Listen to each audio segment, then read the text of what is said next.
بسم اللہ الرحمن الرحیم فَإِنْ آمَنُوا بِمِثْلِ مَا آمَنْتُمْ بِهِ فَقَدِ اهْتَدَوْا وَإِنْ تَوَلَّوْا فَإِنَّمَا هُمْ فِي شِقَاقٍ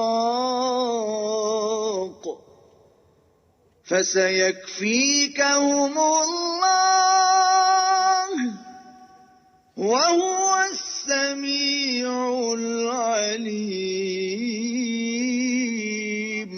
پھر اگر یہ لوگ بھی اسی طرح ایمان لے آئیں جس طرح تم ایمان لے آئے ہو تو ہدایت یاب ہو جائیں، اور اگر منہ پھیر لیں اور نہ مانیں تو وہ تمہارے مخالف ہیں، اور ان کے مقابلے میں تمہیں اللہ کافی ہے، اور وہ سننے والا ہے، جاننے والا۔ انفسنا ومن سیئات اعمالنا من يهده الله فلا مضل له ومن يضلل فلا هادي له اشهد ان لا اله الا الله وحده لا شريك له واشهد ان محمدا عبده ورسوله ارسله بالحق بشيرا ونذيرا وداعيا الى الله باذنه وسراجا منيرا اما بعد فان خير الحديث كتاب الله وخير الهدي هدي محمد صلى الله عليه وسلم وشر الأمور محدثاتها وكل محدثة بدعة وكل بدعة ضلالة وكل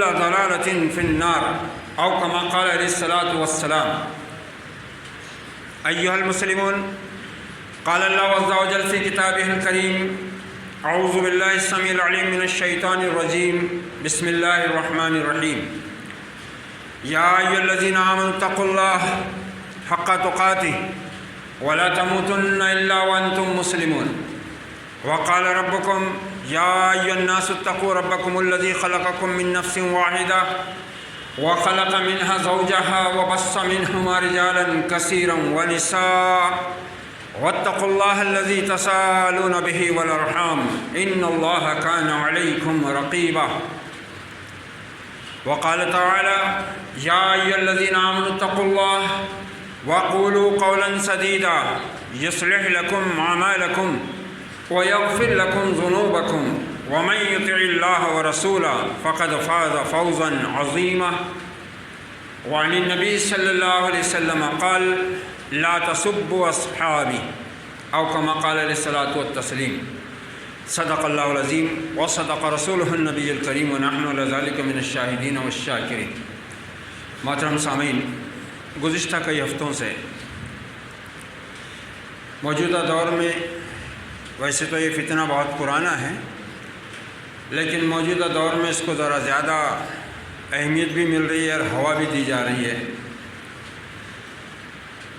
اہل ایمان کو، امت محمدیہ کے افراد کو قرآن سے، صاحب قرآن سے، صاحب قرآن کے طریقے سے اور صاحب قرآن کے صحابہ کے طریقے سے ہٹانے کے لیے مختلف قسم کی کوششیں ہوتی رہی ہیں، ہو رہی ہیں اور ہوتی رہیں گی، مگر مشکل یہ ہے کہ اس امت کی اکثریت اس جھوٹ کے پیچھے چلتی ہے جو قرآن اور حدیث کے نام سے پیش کر دیا جاتا ہے، اور چلتی اس لیے ہے کہ اس کو کتاب اور سنت سے کاٹے ہوئے صدیاں بیت گئی۔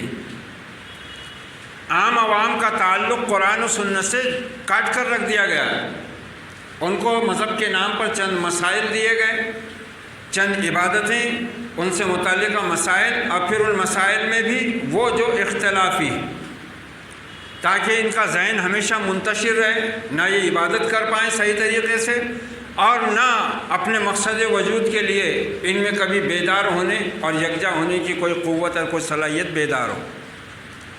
بس دین کے، مذہب کے مسائل کے نام پر آپس میں جوتم بیزار، اختلاف، اعتراض، مقدمہ بازیاں، جھگڑے دھوکہ، فریب، الزام تراشیاں، یہی سب کچھ چلتا آ رہا ہے۔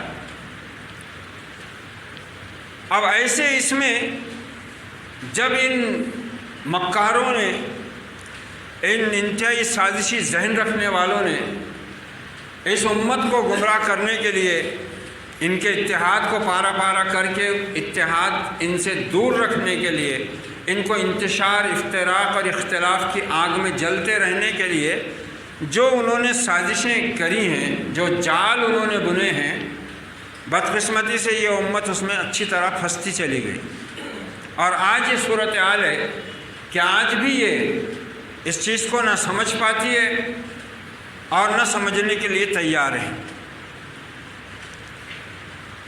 تو گزشتہ کئی ہفتوں سے آپ کے سامنے یہ بات آ رہی ہے کہ مشاجرات صحابہ، یعنی صحابہ اکرام رضوان اللہ علیہ مجمعین کے درمیان جو بھی نزاع اور جو جنگیں تک ہوئی ہیں،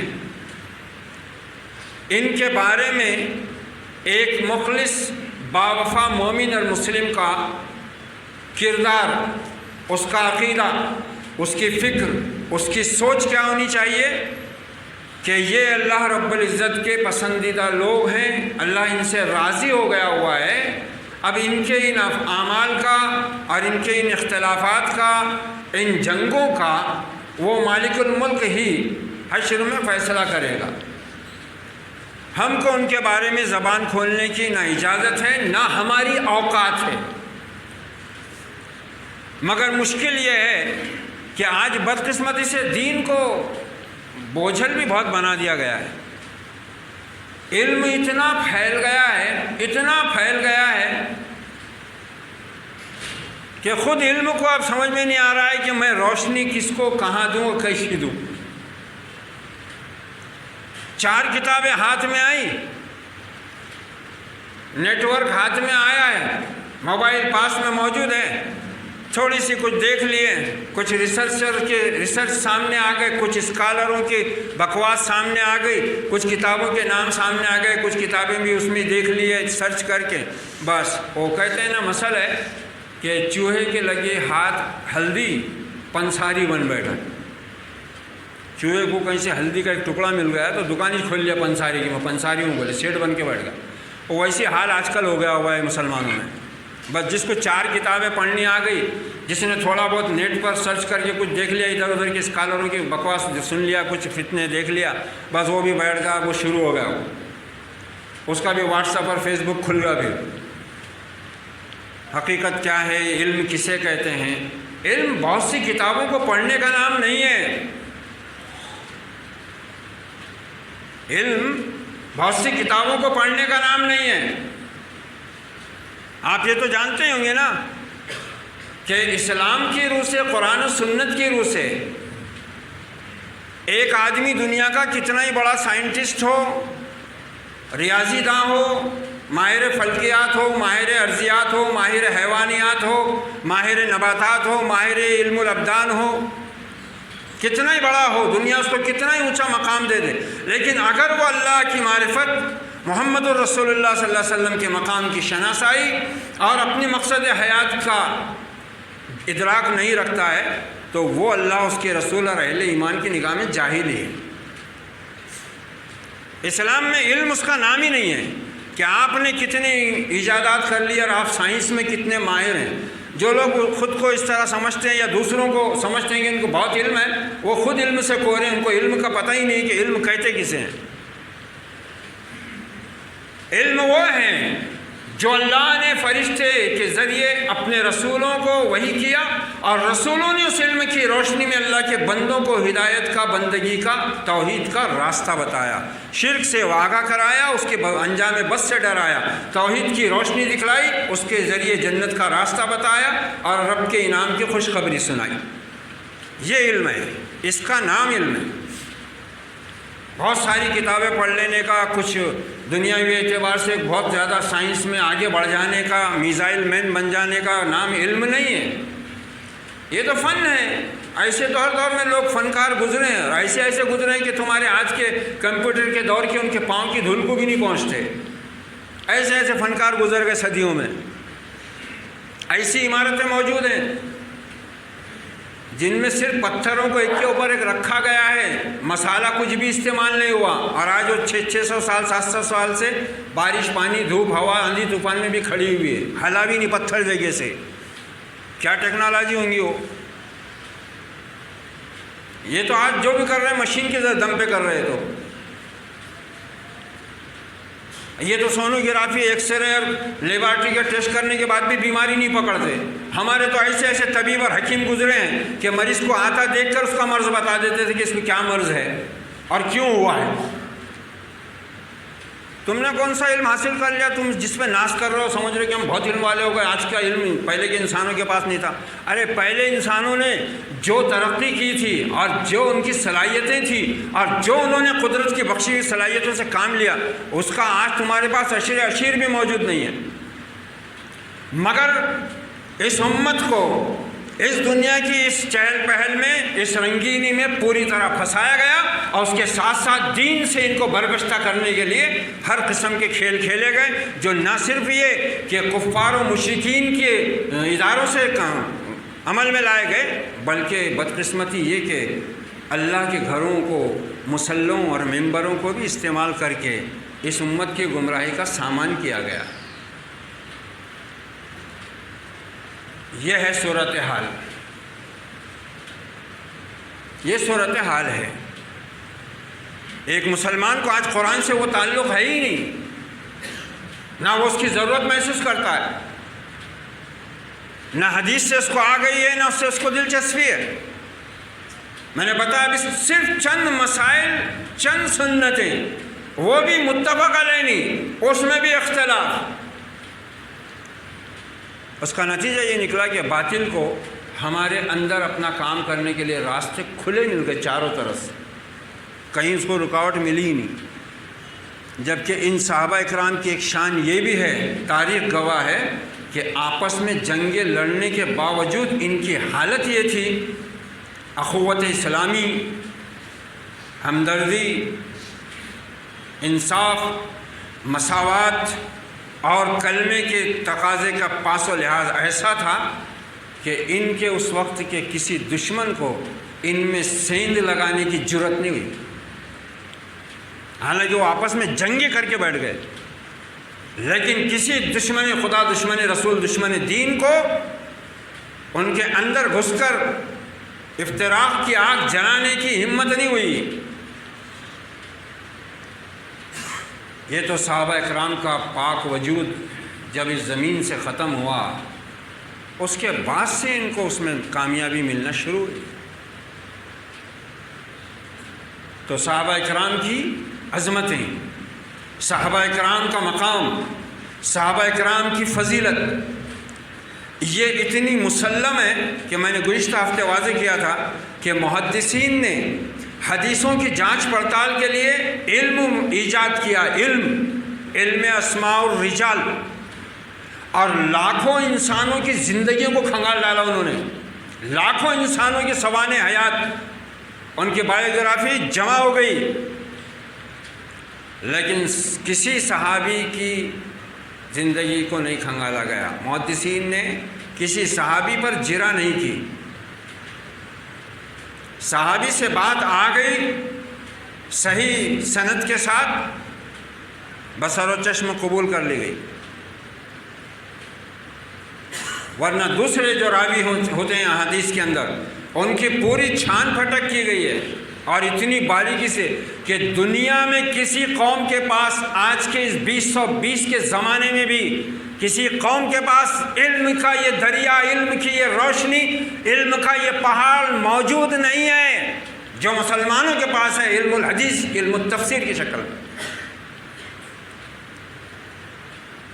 مگر ان کے تو ہاتھ میں تھما دیا کمپیوٹر، لیپ ٹاپ، موبائل، تو یہ سمجھ رہے کہ ہم ماں بآسمانوں میں، ہم کو علم سب آ گیا ہے۔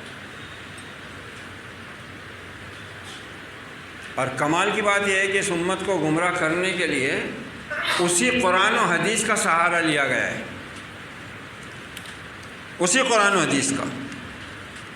فارسی میں اس کو بولتے ہیں کہ چے دلاور دزدے، چے دلاور است دزدے کہ بکف چراغ دارد، دزد مانے چور، دلاور مانے بہادر، چے دلاور است دزدے، یعنی چور کیا بہادر ہے کہ بکف چراغ دارد، ہاتھ میں چراغ لے کے چوری کو نکلا ہے۔ یہی ان چوروں کا حال ہے جو قرآن و سنت کے حوالے سے اپنی بات کو مزین کرتے ہیں، حالانکہ مقصد ان کا کچھ اور ہوتا ہے۔ صحابہ کی جو فضیلت ایک دوسرے پر ہے وہ خود قرآن نے بیان کر دی، نبی نے واضح فرما دی۔ صحابہ میں ایک دوسرے پر جو فضیلت دی گئی ہے وہ واضح کر دی گئی ہے اللہ کی طرف سے، رسول کی طرف سے، قرآن و حدیث میں۔ ہم کو اس کا اختیار اور اس کی اجازت نہیں ہے کہ ہم اپنے طور پر ان کو کسی سے اونچا اور کسی سے نیچا بنائیں۔ چنانچہ گزشتہ ہفتے ہم نے یہ دیکھ لیا تھا کہ اللہ نے مہاجرین اور انصار کی کس طرح تعریف فرمائی سورہ حشر کی آیات میں۔ اب آگے ہم دیکھتے ہیں کہ وَيُؤْمِنُونَ بِأَنَّ اللَّهَ قَالَ لِأَهْلِ بَدْرٍ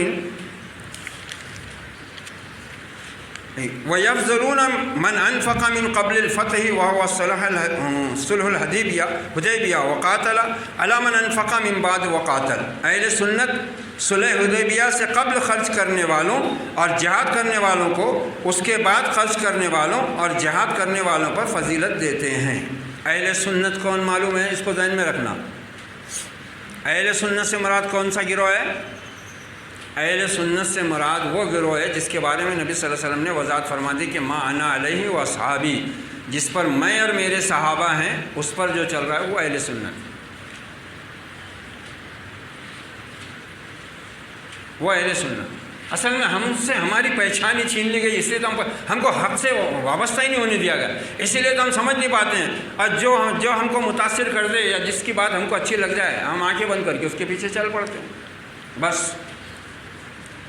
تو یہ اللہ تعالیٰ نے خود فضیلتیں ان کی واضح کر دی ہیں۔ صحابہ میں بھی بعض کو بعض پر فضیلت ہے، مگر صحابی پر کسی کو فضیلت نہیں مل سکتی قیامت تک۔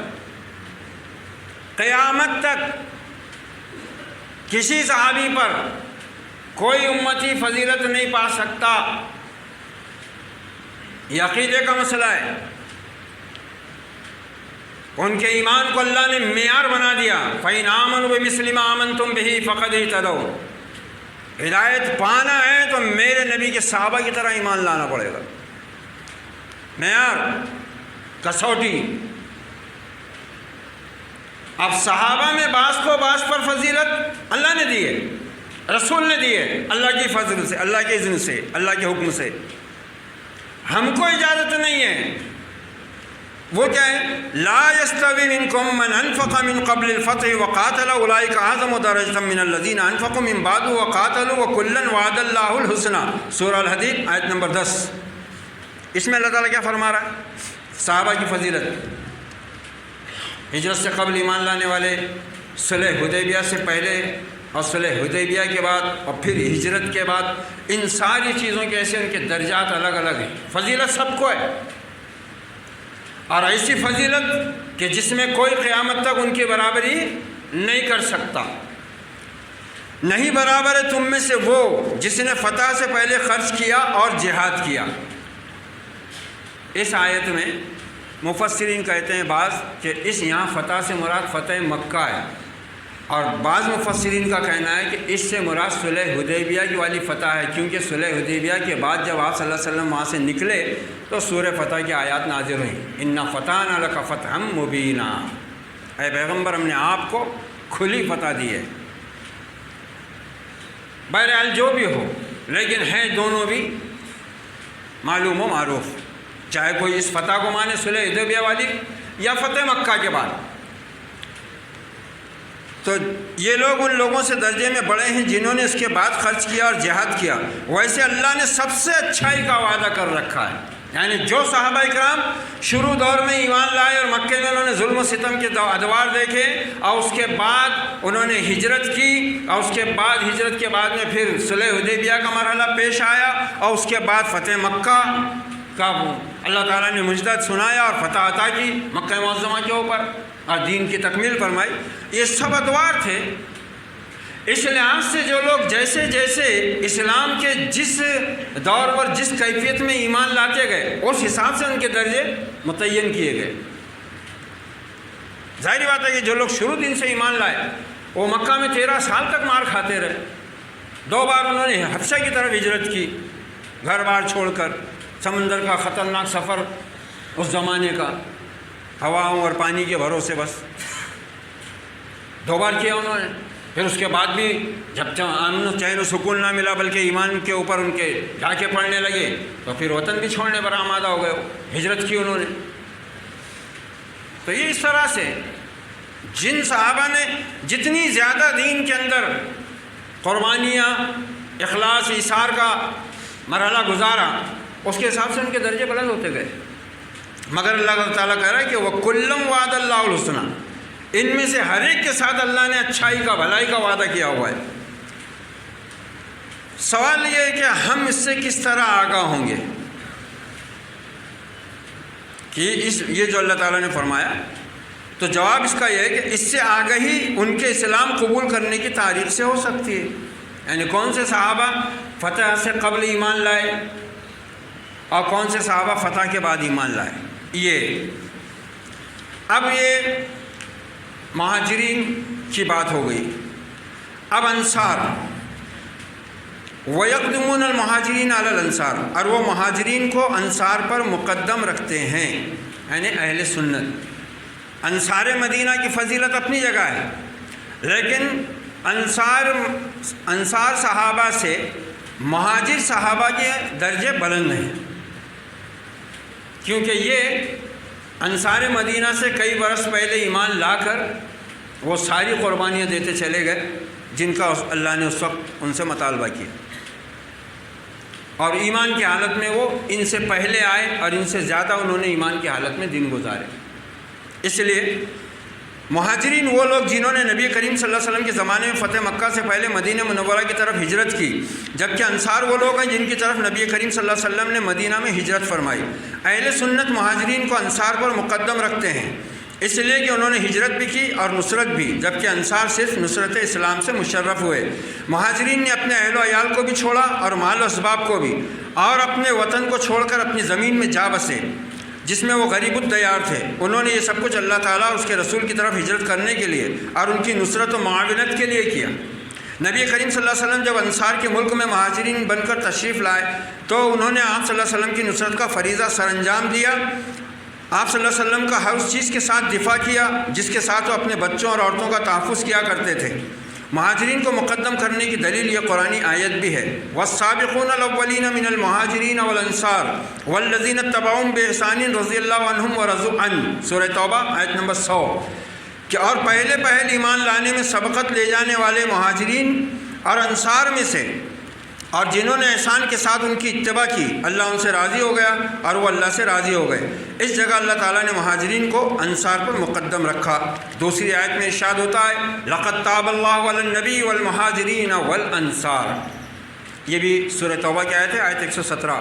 یقیناً اللہ تعالیٰ نے نبی، مہاجرین اور انصار پر رحمت سے توجہ فرمائی، اور مال فے کی تقسیم کے بارے میں بھی اللہ نے پہلے مہاجرین کا نام لیا، وَلِلْفُقَرَاءِ الْمُهَاجِرِينَ الَّذِينَ أُخْرِجُوا مِنْ دِيَارِهِمْ وَأَمْوَالِهِمْ، سورۃ الحشر آیت 8۔ فقراء و مہاجرین کے لیے جنہیں نکال دیا گیا ان کے گھروں سے اور ان کے مالوں سے، پھر فرمایا کہ وَالَّذِينَ تَبَوَّءُوا الدَّارَ وَالْإِيمَانَ مِنْ قَبْلِهِمْ، اور ان لوگوں کا بھی حق ہے جو دارالسلام اور ایمان میں ان کے قبل سے قرار پکڑے ہوئے ہیں۔ دارالسلام سے مراد یہاں مدینہ منورہ۔ اس جگہ پہلے مہاجرین کا ذکر کیا گیا اور پھر انصار کا۔ اس سے اللہ نے واضح فرما دیا کہ بہرحال مہاجرین کا مرتبہ انصار مدینہ کے بالمقابل الگ ہے۔ انصار کی اپنی فضیلت اپنی جگہ ہے، اس کو بھی کوئی نہیں پہنچ سکتا، اور مہاجرین کی فضیلت اپنی جگہ ہے، اس کو کوئی نہیں پہنچ سکتا۔ تو ہم کو اس بات کا اختیار نہیں دیا گیا، نہ ہمیں اس کا حق پہنچتا ہے، نہ ہماری اوقات ہے یہ کہ ہم صحابہ کرام کو کسی بھی طور پر، چاہے کتنے ہی شریفانہ انداز میں ہو، دلیل کے ساتھ ہو، ان کو تنقید کا نشانہ، اعتراض کا نشانہ بنانے کی گنجائش ہی نہیں۔ جو بناتا ہے وہ اپنی عاقبت برباد کرتا ہے۔ تو گزشتہ ہفتے میں وہ حدیث آ چکی ہے آپ نے فرمایا لعنت فرمائی ہے، صحابی کو برا بھلا کہنے والوں پر لعنت فرمائی گئی ہے۔ تو یہ ہم کو پتہ ہی نہیں چلتا کہ ہم مسلمان ہوتے ہوئے بھی کس طرح کفر و شرک میں جا کر بیٹھ رہے ہیں، اور کس طرح ہم سے اللہ کا کام ہونے کے بجائے اللہ کے دشمنوں اور ہمارے اپنے دشمنوں کا کام انجام پا رہا ہے۔ اب جتنا مسلمان نیٹ کا استعمال کر رہے ہیں دنیا میں، شاید ہی کوئی اور قوم کر رہی ہو، اور یہ سارا پیسہ کس کا ہے؟ یہودیوں کا ہے، کیونکہ یہ نیٹ ان کے ہی پاس ہے۔ اگر وہ اپنا نیٹ ورک بند کر دیں، یہ تمہارے موبائل ڈبے بن کے رہ جائیں گے، بھنگار میں بھی نہیں بکتے، اور تمہاری جیب سے باقاعدہ پیسہ نکلتا جا رہا ہے، باقاعدہ۔ اچھا احمد کتنے، ارے میرے موبائل سے لگاؤ فری ہے، بولے ارے تیرے کو فری کیوں مل گیا؟ وزیر اعظم کا بھتیجا ہے تو، 450 کا مار دیے تو 3 مہینے تک فری۔ کتنی بھی دیر چھت پہ جا کے بات کرو، افیئر کرو، غیبتاں کرو، گھر پھوڑو، رشتے توڑو، جھوٹ بولو، رات دن صبح شام، اٹھتے بیٹھتے سوتے جاگتے، دوپہر میں شام میں رات میں بستر پہ کھانے پہ سب جگہ جھوٹ بولو، لگا دیے دھار سے، اور دماغ کھوکھلا کرو۔ نئی نسل کو تو لگا دیے انگریزی سے کہ ان کو کوئی یہ ذہن میں ہی نہ آئے کہ ہم کس قوم کے لوگ ہیں، ہمارا ماضی کیا رہا ہے۔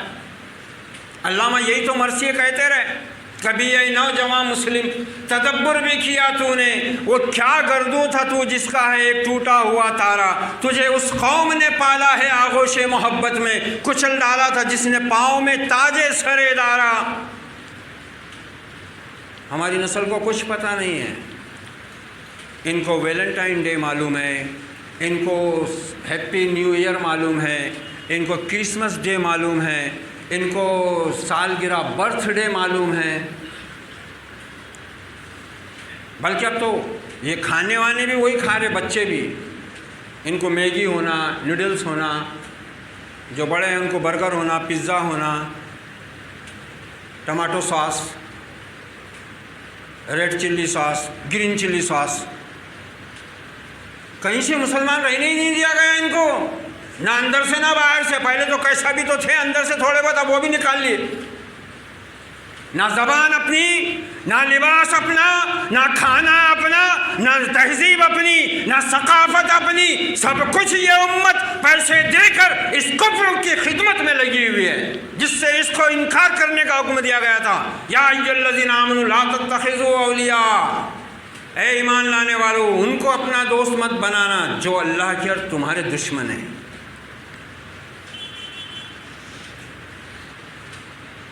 اور مسلمان تو آج ان کی اتباع میں ہر قسم کی ترقی محسوس کر رہا ہے۔ صحابہ اکرام کے اوپر جس کے جو جی میں آ رہا ہے وہ تحقیق پیش کر رہا ہے، کوئی تاریخ کے نام سے، کوئی حدیث کے الفاظ کے اوپر، کوئی نحو میں گھما رہا ہے، کوئی صرف میں گھما رہا ہے، یہ لغوی معنی ہے اور یہ اصطلاحی معنی ہے، اور وہ انہوں نے یہ کہا اور انہوں نے وہ کہا۔ ایسا بنا دیے دین کو، اور ایسی تقریریں اور ایسے ریسرچر ہو گئے کہ عام مسلمان کے تو کان ان سے آشنا ہی نہیں ہے، وہ بس ان سے مروب ہو جاتے ہیں، اور وہ بہت ٹیلنٹ بہت دکھ رہا ہے، اور مسلمان کو بیچارے کو اپنے دین ہی کی خبر نہیں کہ میں مسلمان ہوں، میرا بنیادی عقیدہ کیا ہے، اور میں ہدایت پر کب تک رہ سکتا ہوں، اور کب میں ہدایت سے گمراہی کی طرف جاتا ہوں، اس کا کون سا راستہ ہے، کچھ خبر نہیں، کچھ پتہ نہیں۔ یہ صورتحال ہے۔ اب اس میں نے بتایا کہ صحابہ کرام کے الگ الگ مرتبے ہیں، اہل بدر کے فضائل۔ اب یہ ذرا سنو دھیان سے۔ پہلے تو ہم اس غزوہ بدر، جنگ بدر کا تھوڑا سا پس منظر ذہن میں سامنے کر لیں کہ یہ جنگ ہوئی کیوں تھی، اس کے اسباب کیا تھے۔ سن 2 ہجری ہے، آپ صلی اللہ علیہ وسلم کو اطلاع ملی کہ ابو سفیان اپنے چنندہ لوگوں کے ساتھ شام کی طرف جا رہا ہے۔ اچھا، یہ شام کی طرف کیوں جا رہا تھا؟ اصل میں اہل کفر اور اہل شرک کو یہی تو ہے مسئلہ۔ جب مومن واقعی مومن ہو نا، کفر اس کو برداشت نہیں کرتا۔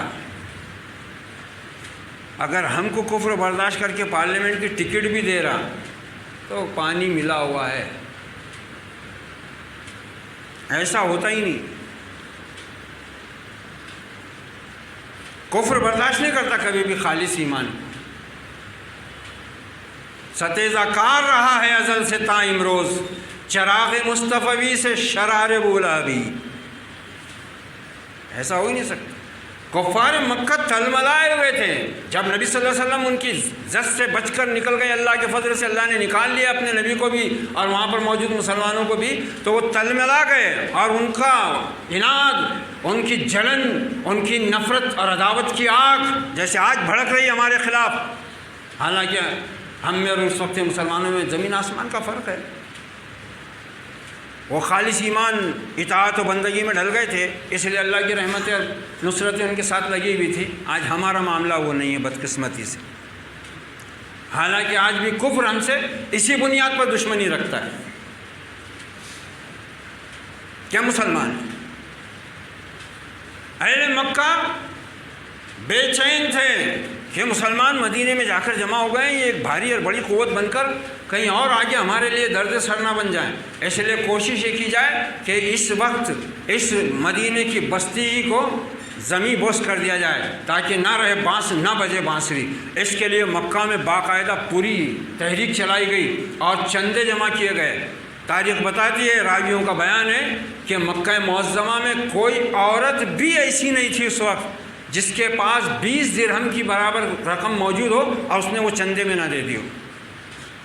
اتنا مال جمع کیا گیا اور ارادہ یہ کیا گیا کہ اس مال کو لے جا کر شام میں بیچیں گے اور وہاں سے کچھ چیزیں جو زیادہ بھاری قیمتی ہوتی ہیں وہ یہاں لا کر اس کو بیچیں گے، اور اس سے جو بھی مال اور منافع ہاتھ آئے گا اس کے ذریعے ہتھیار فراہم کیے جائیں۔ نبی اکرم صلی اللہ علیہ وسلم کو اس کی اطلاع ہوئی کہ ایسا ایسا معاملہ چل رہا ہے۔ ابو سفیان قافلہ لے کر نکلا ہے۔ آپ صلی اللہ علیہ وسلم مدینہ منورہ سے اس راستے کی طرف اپنے 200 مہاجر صحابہ کے ساتھ اس کو روکنے کے لیے نکلے، لیکن جب آپ مدینہ منورہ سے چند میل آگے جانے کے بعد ذوالشیرہ کے مقام پر پہنچے تو وہاں معلوم ہوا کہ ابو سفیان کا قافلہ 3 دن پہلے یہاں سے گزر چکا ہے۔ آپ مدینہ واپس آ گئے۔ مدینہ واپس آنے کے کچھ روز بعد معلوم ہوا کہ ابو سفیان اب اپنا قافلہ لے کر پھر مکے کی طرف شام سے آ رہا ہے، اور اس کے قافلے میں 1000 اونٹ ہیں جن کی حفاظت پر 40 سپاہی موجود ہیں اور 62.5 کلو سونا، 62.5 کلو سونا۔ یہ سب کس کے لیے آ رہا تھا معلوم ہے؟ یہ محمد الرسول اللہ صلی اللہ علیہ وسلم اور آپ پر ایمان لانے والی اس مٹھی بھر جماعت کے لیے جو اس وقت مدینہ میں جمع ہو چکی تھی، ان کو ختم کرنے کے لیے، ان کو ملیا میٹ کرنے کے لیے، ان کو تباہ کرنے کے لیے، ان کو فنا کرنے کے لیے۔ اور یہ بھی اللہ کی عجیب سنت رہی ہے کہ دیکھو اس کے دین، اس کے رسول اور اس کے اوپر ایمان لانے والوں کو، مٹانے والوں کو دنیا کے سارے اسباب دل کھول کے دیتا ہے۔ یہاں مہاجرین مکہ اور انصار مدینہ کی حالت ایسی تھی کہ ایک وقت کھانے کو ہے تو دوسرے وقت بھوکے پڑے ہوئے ہیں، اور یہاں ان کو تباہ کرنے والوں کے پاس اتنا مال اور اتنی تیاری کہ وہاں سے وہ 1000 اونٹوں کا قافلہ لے کر آ رہا ہے جن پر مال لگا ہوا ہے قیمتی، 1000 اونٹ پر، اور 62.5 کلو کے قریب سونا ہے۔ آپ صلی اللہ علیہ وسلم نے پھر اعلان فرمایا کہ جو میرے ساتھ آنا چاہتا ہے وہ میرے ساتھ چلے۔ اب آپ صلی اللہ علیہ وسلم کے ساتھ مدینہ منورہ سے پہلے صرف 200 مہاجرین ہی گئے تھے جب ابو سفیان مکہ سے شام کی طرف جا رہا تھا۔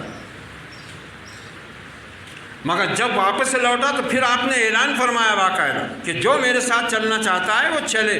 تو انصار اور مہاجرین میں سے 313 صحابہ اکرام آپ کے ساتھ ہوئے، 313۔ مہاجرین بیمار، وہ مکے کے گرم علاقے اور آب و ہوا کے عادی تھے، مدینہ ٹھنڈا مقام تھا، نخلستان، کھجوروں انگوروں کے باغ، پانی کی فراوانی۔ بیمار ہو گئے، سردی برداشت نہیں ہوئی، بیمار ہیں۔ پھر اوپر سے روزہ ہے، پہلے ہی رمضان میں روزہ فرض ہو گیا ہوا ہے سن 2 ہجری کا، بیمار بھی ہیں، روزہ ہے، مال اسباب کچھ بھی نہیں ہے۔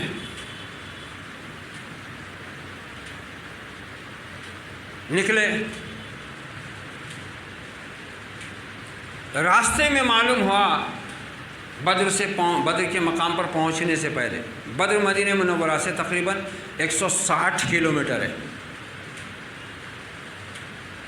یہ بستی ہے۔ کوئی بدر نامی شخص تھا، اس کے نام سے موسوم ہے۔ یہ کہتے ہیں بعض کہتے ہیں کہ وہاں ایک بستی تھی اور اس بستی میں ایک کنواں تھا، اس کنویں کا نام بدر تھا، اس وجہ سے اس جگہ یا اس بستی کا نام ہی بدر پڑ گیا۔ آپ اس کے قریب پہنچے تو معلوم ہوا کہ ابو سفیان کا لشکر تو نکل چکا، قافلہ، کیونکہ ابو سفیان کو بھی اطلاع مل گئی تھی کہ اہل مدینہ میرے قافلے پر حملے کی تیاری کر رہے ہیں۔ اس نے فوراً مکہ اطلاع پہنچا دی تھی کہ قافلے کی حفاظت کا سامان کرو، مجھ کو قافلے پر حملے کا ڈر ہے۔ تو ادھر سے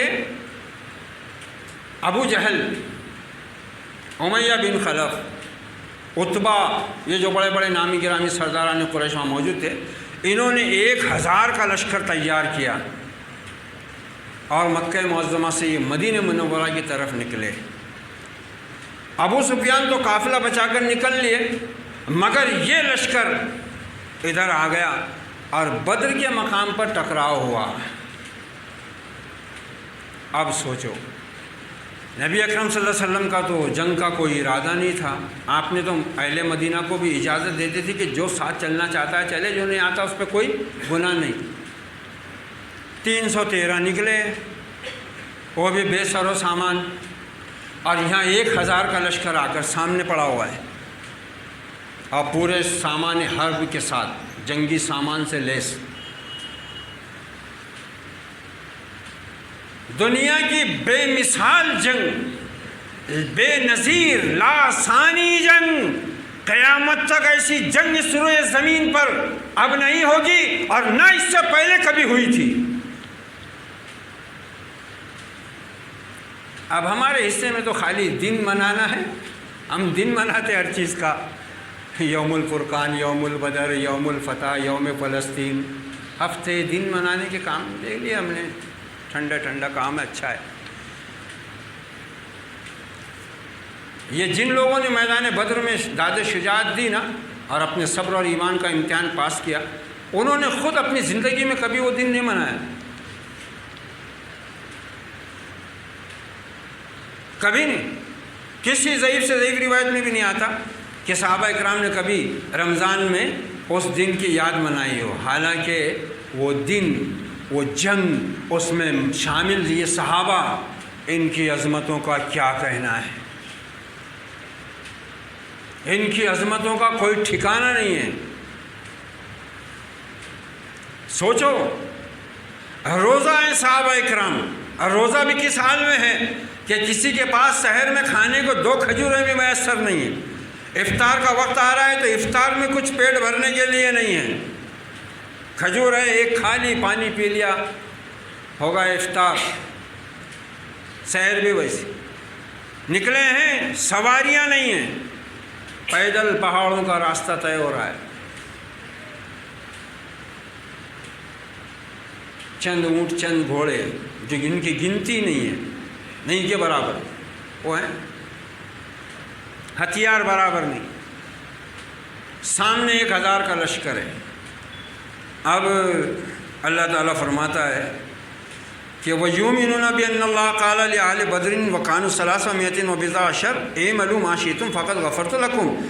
اہل سنت اس بات پر بھی پورا اعتقاد اور ایمان رکھتے ہیں کہ اللہ تعالیٰ نے اہل بدر سے فرمایا تھا کہ ان کی تعداد 310 سے کچھ زائد تھی، 310 سے کچھ زائد، یعنی 313 تقریباً۔ جنگ بدر میں شریک ہونے والے صحابہ اکرام رضوان اللہ علیہ اجمعین کا مرتبہ دیگر تمام اصحاب رسول سے بڑا ہے۔ دیکھو، مہاجرین کا رتبہ انصار سے بڑا، فتح سے پہلے ایمان لانے والے صحابہ کا رتبہ فتح کے بعد ایمان لانے والے صحابہ سے بڑھا۔ ان سب صحابہ میں جو بدر کی جنگ میں شریک ہوئے ان کا مرتبہ سب سے بڑا۔ یہ لوگ عظمتوں اور فضیلتوں کے لیے ہی پیدا ہوئے تھے، ان کے ہاتھ کچھ نہیں آیا تھا۔ جب یہ ایمان لائے نا نبی صلی اللہ علیہ وسلم پر مکہ میں، اور آخری برسوں میں جب اہل مدینہ میں دو بار آ کر حج کے موقع پر عقبہ کی گھاٹی میں ایمان قبول کیا ان لوگوں نے، انصار مدینہ نے، ان کو کیا ملا؟ کیا ملا ان کو؟ آپ کے چچا حمزہ سید الشہداء، شہزادوں کی طرح زندگی بسر کرنے والا، خوش لباس، خوش پوشاک انسان مصعب بن عمیر، کیا ہاتھ آیا ان کے؟ یہ جس دن سے ایمان لائے ہاتھ کیا آیا ان کے؟ ان کے پاس تو جو کچھ تھا دنیا کا تھوڑا بہت بھی وہ بھی چھن گیا، خاندان سے جدا ہوئے، بیوی چھوٹی، بچے چھوٹے، دوست احباب، وہ گلیاں جس میں پل بڑھ کر جوان ہوئے، جس سے انسان کے دل کے ریشے ریشے کو محبت ہوتی ہے، وہ وطن چھوڑا، وہ جگہ چھوڑی۔ بدر کے غازی بعد میں شہید ہو گئے، اور شہید ہونے کی حالت کیا ہے؟ یا رسول اللہ، مصعب حمزہ دونوں کا کفن اتنا چھوٹا ہے، اللہ کے رسول پیر ڈھانپتے ہیں تو سر کھلتا ہے، سر ڈھانپتے ہیں تو پیر کھلتے ہیں، کیا کریں؟ کیا ملا کیا ان کو؟ ایمان لانے کے بعد ملا کیا ان کو؟ ان پر اعتراض کرو گے؟ اوقات ہے تمہاری؟ ہلدی کی گانٹھ لے کر پنساری بن کر بیٹھنے والے، ہاتھ میں چراغ رکھ کر چوریاں کرنے والے، ان صحابہ کے بارے میں زبان کھولیں گے؟ کیا ملا؟ ایمان لانے کے بعد ہاتھ کیا آیا؟ کفن تک نہیں، جسم موسلا ہو گیا، ناک کان کاٹ ڈالے گئے، جسم کے ٹکڑے کر دیے گئے، کلیجہ چیر دیا گیا، کیا ملا؟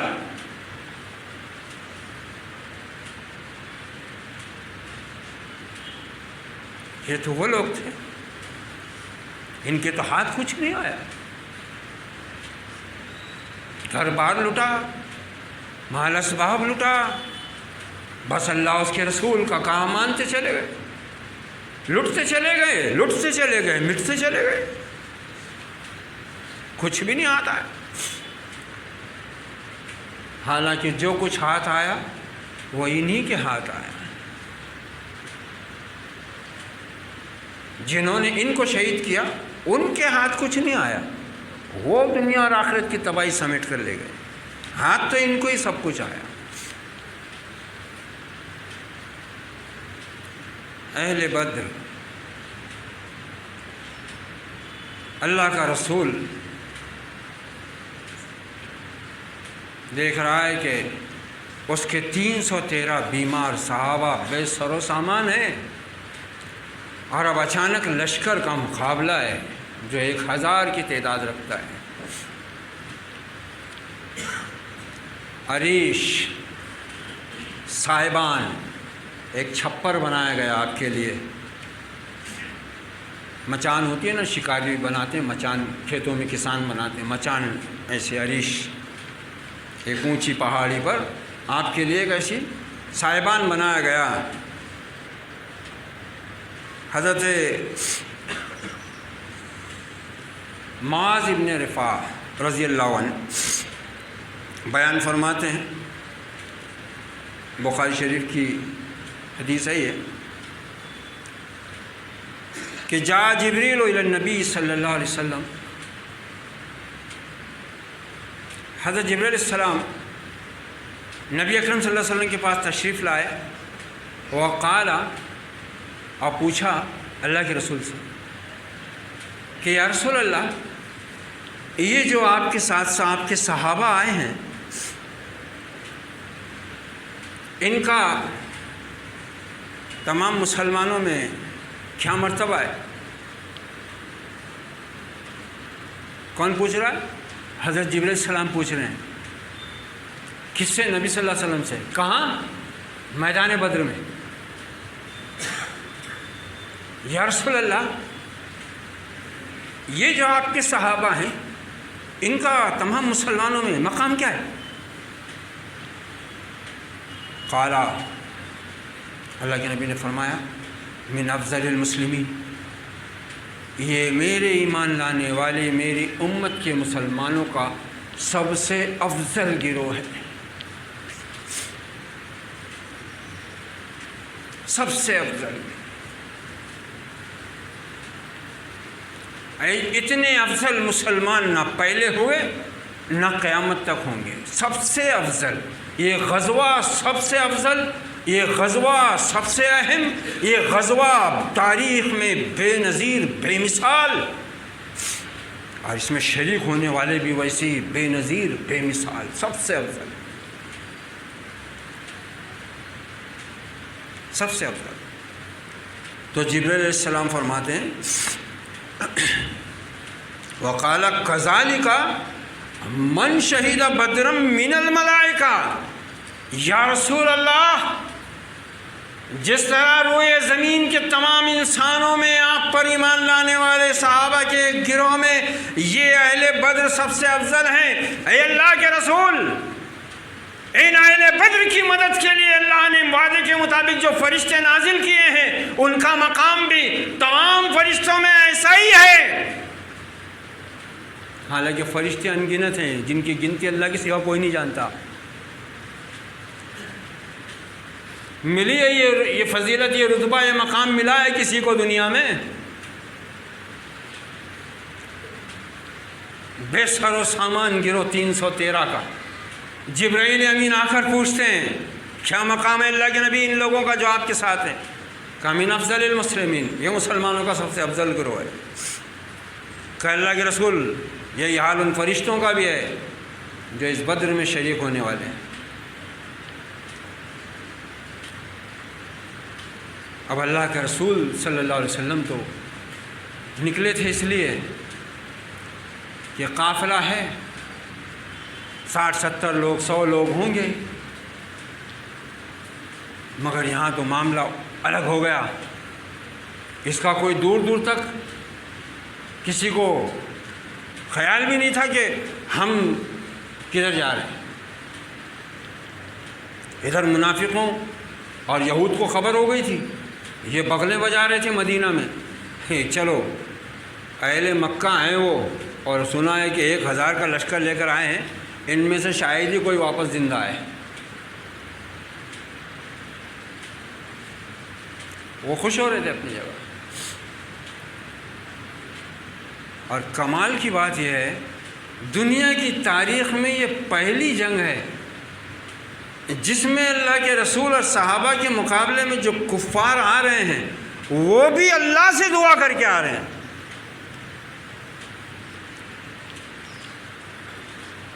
اللہ سے دعا کر کے آ رہے ہیں، بھائی کعبے کا پردہ پکڑ کے دعا کر کے آ رہے ہیں، یا اللہ ہم میں سے جو گروہ تیرا زیادہ نافرمان اور قاطع رحم ہے تو کل تو اس کا فیصلہ کر دے۔ کیا عجیب بات، اس غزوے کا الگ ہی معاملہ ہے، گھنٹوں بولا جائے تو بھی اس غزوے کے محاسن اور فضائل آدمی گنا نہیں سکتا۔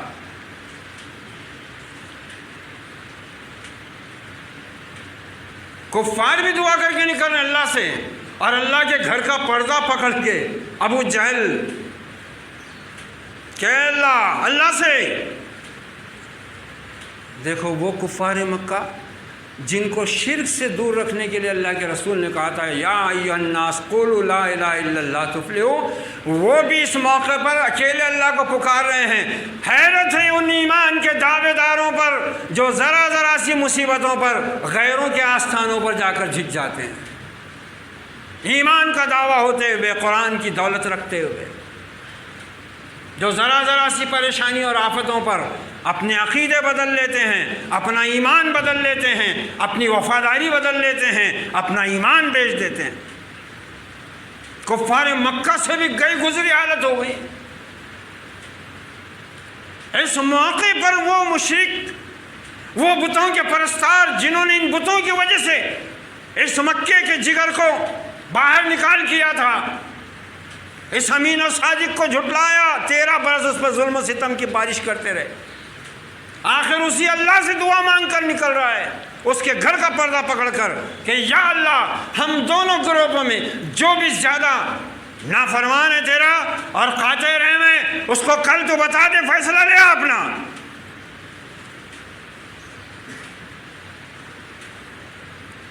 دنیا میں ایسا کبھی نہیں ہوا کہ اللہ کے کسی نبی اور رسول کے مقابلے پر کفار لڑنے آئے ہوں اور اللہ ہی سے دعا کر کے آ رہے ہوں۔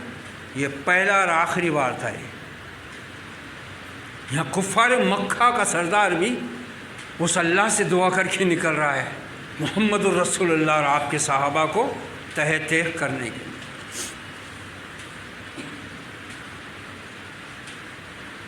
دوسرے صحابہ جو تھے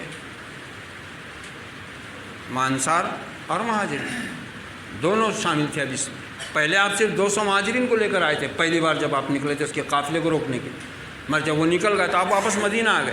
بعد میں جب معلوم ہوا کہ وہ آ رہا ہے تو پھر اب آپ نے اعلان کر جب کیا تو پھر انصار مدینہ بھی ساتھ ہوئے۔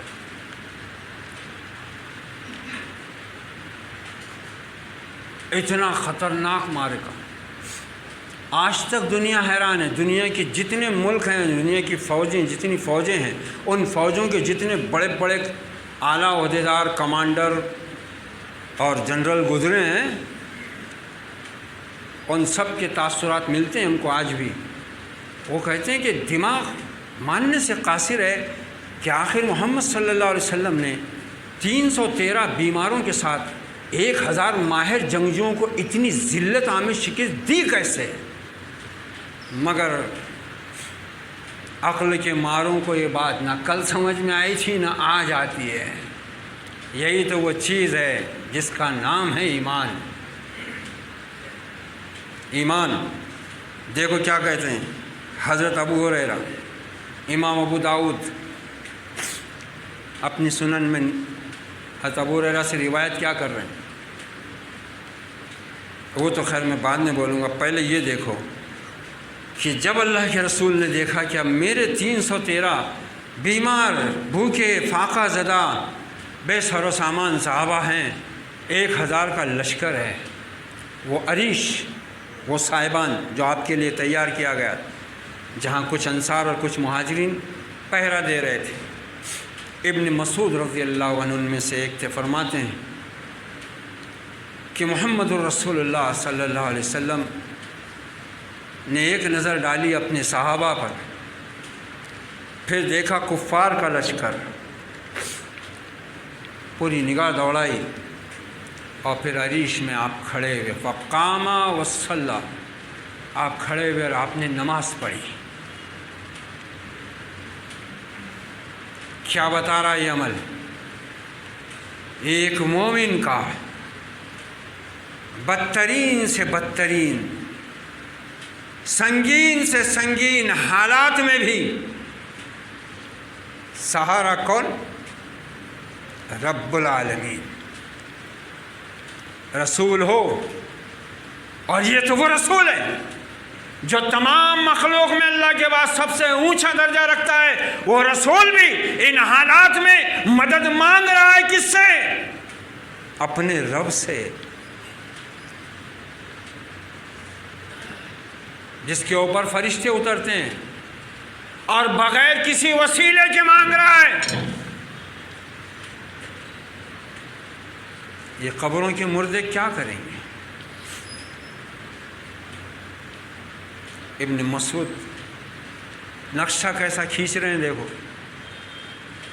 کہتے ہیں اللہ کے رسول کھڑے ہوئے آپ نے نماز پڑھی اور رب سے التجا کی، ایسی التجا کہ میں نے کسی التجا کرنے والے اور دعا کرنے والوں کو اس طرح دعا کرتے التجا کرتے نہیں دیکھا. آپ تڑپ تڑپ کر کہہ رہے تھے ان تالک حاضر الاصابہ لا توبت فی الارض، اے زمین اور آسمان کے رب، میری جو کچھ طاقت، میری قوت، میرے اسباب تھے یہ سامنے ہیں. اگر یہ گروہ آج ان سرکشوں کے ہاتھوں ہلاک ہو گیا تو پھر اس زمین میں تیری بندگی کبھی نہیں ہوگی، کہیں نہیں ہوگی.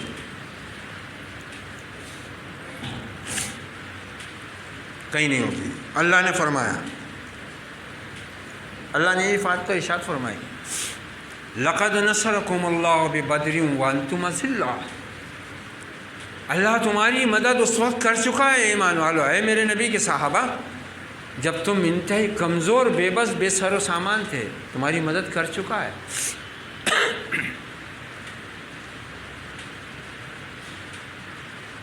اللہ کا رسول گڑ گڑا رہا ہے، اے رب وعدہ جو تو نے کیا پورا کر، انجز وعدہ کا، اے رب تیرا وعدہ پورا ہو آج، بس اب میرے بس میں کچھ نہیں، جو کچھ میرے بس میں تھا حاضر ہے. معلوم ہوا کہ نماز اور دعا سے بڑھ کر مومن کے لیے کوئی سہارا، کوئی قوت کا ذریعہ نہیں ہے. اور یہ اس وقت جب کہ اللہ کے دیے ہوئے اسباب کو مومن استعمال کر رہا ہو. صرف نماز پڑھ کر دعا کرنے سے نہیں ہوگا کام.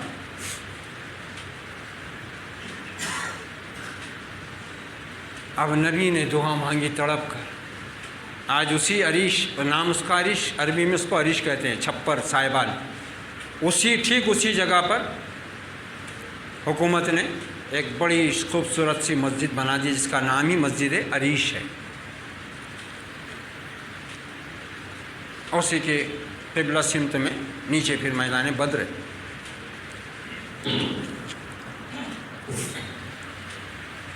اب دیکھو کہ اصحاب بدر کی فضیلت کیا ہے.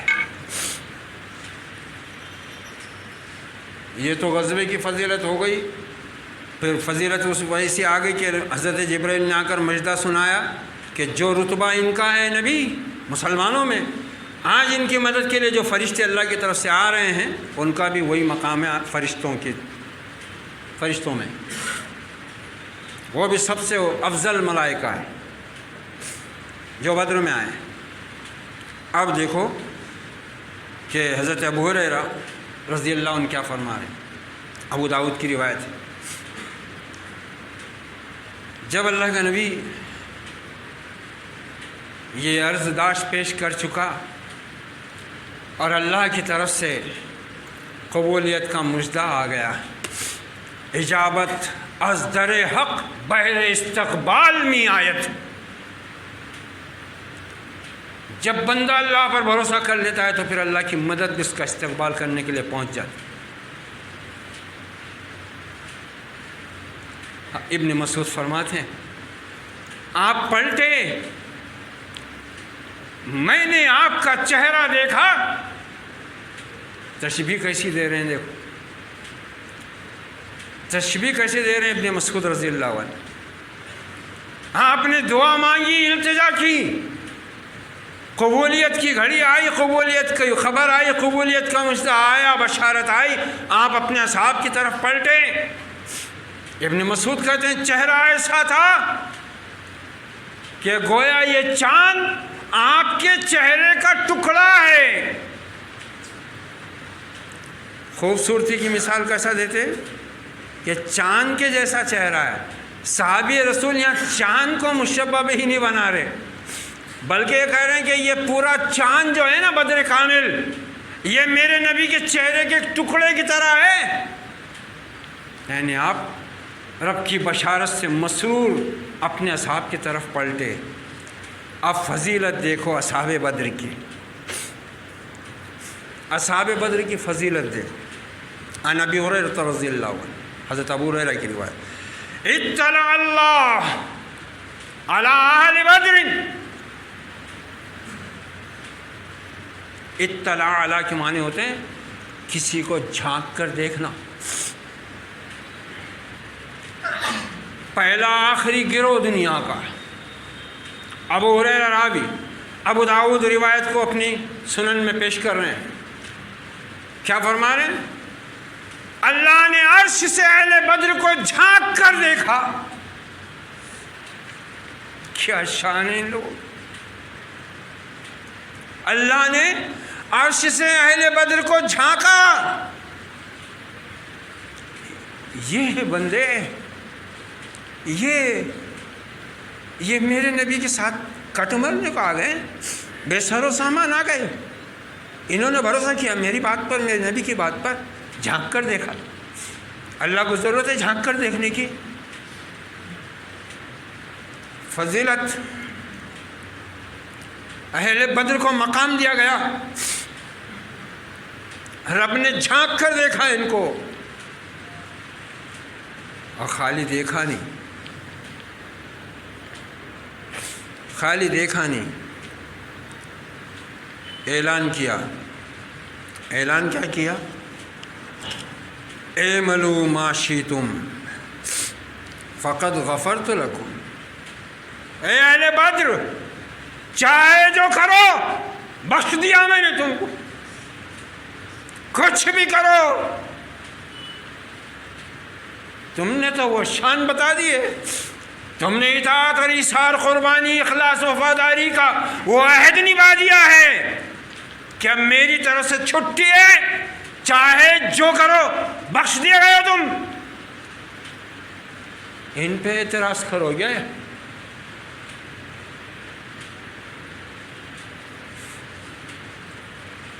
ٹل نہ سکتے تھے اگر جنگ میں اڑ جاتے تھے.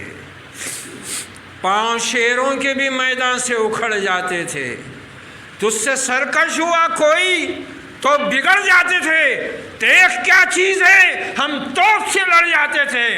نقش توحید کا ہر دل پہ بٹھایا ہم نے، زیر خنجر بھی یہ پیغام سنایا ہم نے.